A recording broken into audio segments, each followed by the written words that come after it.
નમસ્કાર, હું છું અલ્પાને. આપ જોઈ રહ્યા છો CB24 ન્યૂઝ. અમદાવાદના પાલડી 4 રસ્તા પાસે રોડ પર ભૂવો પડવાની ઘટના બની છે. વાહન ચાલકોનો આક્ષેપ છે કે દર 6 મહિને આ જગ્યા પર ભૂવો પડે છે. મુખ્ય 4 રસ્તા પર ભૂવો પડતા વાહન ચાલકોને તકલીફ પડી રહી છે. હાલ તંત્ર દ્વારા બેરિકેડ લગાવીને સંતોષ માનવામાં આવ્યો છે, ત્યારે જલ્દીથી આ કામગીરી શરૂ કરવામાં આવે તેવી સ્થાનિકો અને વાહન ચાલકો માંગ કરી રહ્યા છે. રોડ પરથી પસાર થતા વાહન ચાલકોનું કહેવું છે કે અહીંયા અગાઉ પણ ભૂવો પડ્યો હતો અને તેને પૂરી દીધો હતો, પરંતુ ફરીથી આજે આ જ જગ્યાએ ભૂવો પડતા લોકોમાં રોષ જોવા મળ્યો હતો.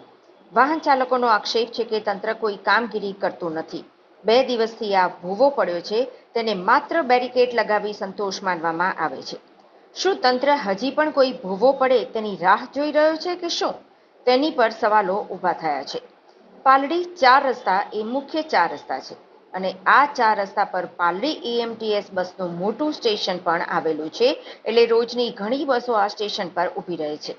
આ રોડ નેહરુ બ્રિજ તેમજ જુહાપુરાને જોડતો રોડ છે, એટલે વાહનોની અવરજવર વધુ રહેતી હોય છે.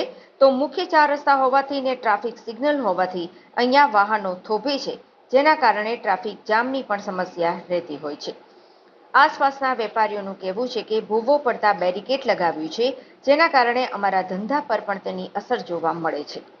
સૌ પ્રથમ ભૂવો માણેકબાગ પાસે પડ્યો હતો, તેને પૂરી દીધો હતો, તેની પર કામગીરી પણ કરાઈ હતી. તો બીજો ભૂવો પાલડી 4 રસ્તા પાસે પડ્યો છે, તેને લઈને હજી કોઈ કામગીરી થઈ નથી. એટલે કે એલિસ બ્રિજ વિસ્તારમાં આ વખતે 2 ભૂવા પડવાની ઘટના બની છે.